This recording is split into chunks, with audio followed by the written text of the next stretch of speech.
Hola amigos, ¿cómo están? Les habla nuevamente desde México su amigo Arnulfo Ramírez Lamas. Hoy quiero poner a la consideración de ustedes este video, con el cual no pretendo reformar, ni ofender, ni atacar ninguna creencia religiosa. Yo respeto las ideologías de todas las personas y sus formas de pensar y de creer, aunque no esté de acuerdo con ellas, aunque no las comparta. Este video es solo una ligera investigación o reflexión sobre la fe humana, sobre el creer o el no creer en Dios. Como un preámbulo yo preguntaría, ¿qué es creer en Dios? Para mí creer es suponer, es adivinar, es imaginar, es dar por hecho algo. Bien, ¿será entonces eso la fe humana? ¿Será la fe humana un algo dentro de nosotros que no quiere saber la verdad? ¿O será un recurso inventado por las religiones para imponer una supuesta verdad? ¿O será por eso que existen tantas religiones vivas diferentes? ¿Sí? En la actualidad hay aproximadamente 4.200 religiones vivas. Y hay también un buen número de religiones olvidadas, extintas, desaparecidas y muertas. Y aquí creo que deberíamos de considerar también el aspecto geográfico y temporal. Es decir, cuándo, dónde y por qué comenzaron a aparecer las diversas creencias religiosas. En tiempos pasados, hace entre 500 a 2500 años, los pueblos de la tierra estaban agrupados en diversos imperios, con culturas y creencias diferentes. Por ejemplo, los egipcios tenían a su dios Horus y a su diosa Isis. Los babilonios tenían a su dios Marduk. Los griegos tenían a su dios Zeus. Los nórdicos tenían a su dios Odín. Los aztecas tenían a su dios Quetzalcóatl. Y los judíos tenían a su dios Yahvé o Jehová. Todos los anteriores dioses, excepto el último, están actualmente obsoletos, olvidados, desaparecidos y muertos. Esto me lleva a pensar inmediatamente que todos estos dioses o religiones no pasan de ser fantasías de la mente humana.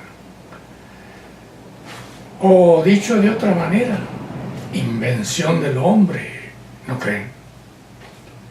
Sí, del hombre que, obedeciendo las necesidades propias de su tiempo y de su entorno, no tuvo más remedio que crear a sus dioses, o sea, inventarlos, pues, para que los protegieran y los guiaran contra sus enemigos y contra las adversidades propias de su tiempo. Pero a pesar de las mayúsculas diferencias de estos dioses o creencias o religiones o como usted quiera llamarlas, todas concuerdan en algo, en un hecho que parece constante, sin cambio, inamovible para todas ellas. Y es que en la inmensidad de nuestra realidad hay una fuerza, una divinidad, un ser todopoderoso y supremo que nos creó y que creó todas las cosas y formas de vida que hay en este planeta y, por qué no decirlo, en el universo entero, ¿no creen? Y esta fuerza o divinidad también estableció y creó las reglas. Pero, ¿realmente existe? ¿Será posible que los seres humanos podamos saber con certeza si realmente existe Dios? Esta es la primera pregunta del hombre, y a partir de esta pregunta y al correr del tiempo, al correr de la historia, aparecerá el pensamiento crítico, la filosofía y el misticismo, y quizás, tal vez, todas las ciencias. ¿No creen ustedes? ¿Existirá Dios? Esta pregunta, al parecer, solo ha sido contestada o respondida de dos maneras. El creyente dirá que sí, que Dios existe y que cree en Él. Y el ateo dirá que no existe tal cosa a la que llaman Dios. Para el creyente que se basa en la fe, no hay ningún problema en creer en la existencia de Dios. Para el ateo que se basa en la razón, su respuesta ha de ser un no contundente, ya que no se ha encontrado prueba alguna de tal existencia. ¿Cómo se puede creer? ¿Cómo se puede dar por válido y cierto algo que no se puede demostrar? Es por esto que el ateo deberá considerar la imposibilidad de demostrar la inexistencia de Dios. Claro que si su existencia pudiera ser demostrada, la creencia en su no existencia carecería de sentido y caería por su propio peso, ¿no es verdad? Y aquí empieza el gran problema para los creyentes, porque si bien es verdad que es imposible demostrar la no existencia de Dios, sí es posible y hasta muy recomendable el demostrar su existencia. Y ni cortos ni perezosos, los creyentes se han dedicado durante milenios a demostrar la existencia de Dios, a convencerse a sí mismos y a convencer a los demás de que Dios existe. El que haya tantas pruebas de la existencia de Dios significa para mí, en un primer momento, que ninguna de las llamadas pruebas ha sido definitiva y concluyente. Es decir, que ninguna de las pruebas logra su objetivo final, que es la demostración cabal, plena, contundente de la existencia de Dios. Efectivamente, a partir de la razón, no hay posibilidad alguna de demostrar la existencia de algo que se supone en teoría o en hipótesis. Y no es posible porque no hay manera de llegar a la verificación de esta existencia supuesta. La respuesta ante la falta de pruebas razonables por parte de los creyentes no se hizo esperar. Se trata para ellos de una cuestión de fe y de una cuestión de revelación.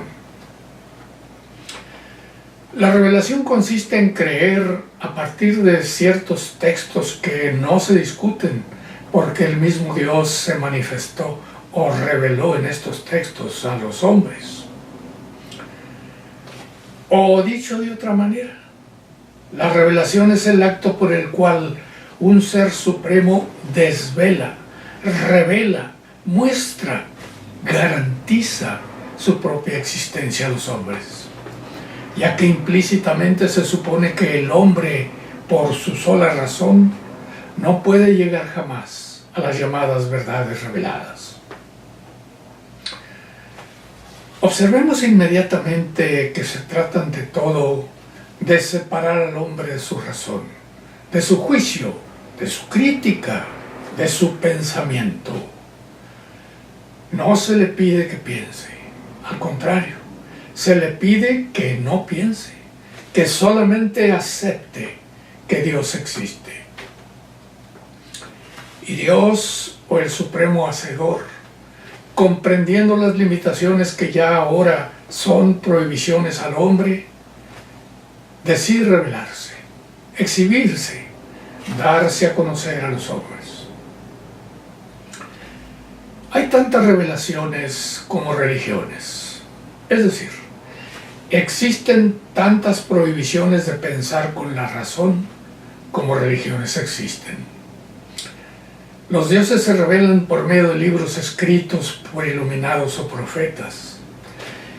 Y los destinatarios de estos libros han de creer que Dios no solo existe, sino que demuestra su existencia a través de los libros inspirados o dictados a estos hombres escogidos. La razón crítica del hombre, su pensamiento en resumen, queda arrinconada o arrinconado ante un hecho que no necesita para nada de la razón. Necesita apelar solamente a la fe del hombre. Desgraciadamente para los creyentes, un acto de fe no es un acto de razón. Y hay hombres, los ha habido siempre, que se han negado a la fe en nombre precisamente de su razón, de su juicio, de su crítica, de su pensamiento. A estos hombres se les llamó impíos, herejes, ateos, agnósticos y otros. No estará por demás recordar que algunos de estos hombres ateos han sido condenados a la hoguera, han sido matados en nombre precisamente de Dios, del mismo Dios que ordenó tajantemente: no matarás. Qué bonito, ¿no les parece? Bueno, regresando al tema, que al hombre no le bastaba la fe para creer, es un hecho que se demuestra por la necesaria existencia de la revelación. Las religiones comprendieron enseguida que el hombre no se sujeta a la fe predicada tan simplemente. Entonces acudieron a la revelación, es decir, la afirmación por escrito de la fe del hombre. La existencia, pues, de una revelación divina demuestra que no solo por la revelación, sino que ni siquiera por la fe es posible creer en la existencia de un ser supremo. Si bastara la fe, no se necesitaría de ninguna revelación. Al parecer, Dios, preocupadísimo por la falta de fe de los hombres, no tuvo más remedio que escribir sobre su propia existencia. Es el yo soy el que soy de la Biblia. Es el autoproclamarse Dios único en la mayor parte de los textos de las diversas religiones. Apelando a la razón del hombre, no es posible creer en la existencia de un ser supremo. Entonces se echó mano de la fe y de la revelación, el que más tarde se pudiera demostrar por la razón que las revelaciones no pasan de ser obra humana, obligó a las religiones a fortificarse en la fe. Y con la fe no se demuestra nada, pero se cree en la existencia de algo que no se puede demostrar. Desgraciadamente para el ateo la fe no puede ser creída. Por eso su labor intelectual consiste en creer, dar por verdadero el no creer. A la pregunta de si Dios existe, el ateo razonable, crítico o simplemente humano responderá en un primer momento con el no, no existe, no se ha podido demostrar. Aunque espero por el bien de los creyentes que se demuestre algún día. Hoy por hoy los creyentes llevan milenios intentando demostrar la existencia de Dios. Y esta existencia no ha podido ser demostrada, no ha podido ser probada. Ni siquiera los más grandes genios, las mentes más agudas y brillantes que ha habido en la humanidad en el pasado y en el presente, han podido demostrar la existencia de Dios. Entonces, El creyente replicará, quizás ya un poco enfadado: de acuerdo, no puedo demostrar la existencia de Dios, pero tú, ateo, tampoco puedes demostrar su inexistencia, lo cual es cierto. Para volver al principio, si efectivamente la no existencia de Dios es indemostrable por definición, el ateo ha de responder ante la gran pregunta con el no existe, claro que no. Respuesta clara y contundente. Pero por supuesto que los creyentes no lo ven así. Ellos prefieren seguir creyendo en algo que no se puede demostrar. Eso sí les parece coherente. ¿Lo pueden entender?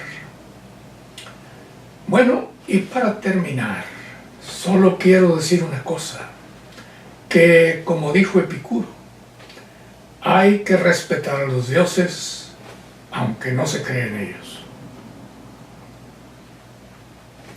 ¿Qué les pareció? A ver, no dejen de dar like si les gustó. Hasta pronto.